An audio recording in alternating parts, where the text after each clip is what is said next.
التلاجة دي بايظة صح؟ بايظه بقى لها 3 سنين. 3 سنين؟ زي ما انت شايفه متغطيه كده. ده محسوك مغطية من الحسد ولا حاجة. صلى على النبي. عليه افضل الصلاة والسلام.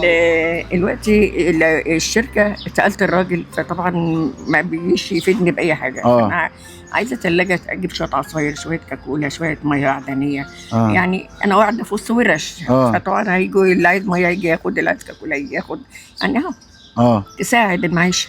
يعني انت كل همك ان الثلاجة تتصلح؟ الثلاجه تتصلح، اجيب شويه بساكيت شيبسي، حاجات من دي تساعد المعيشه. ده كل امنيتك في الحياه؟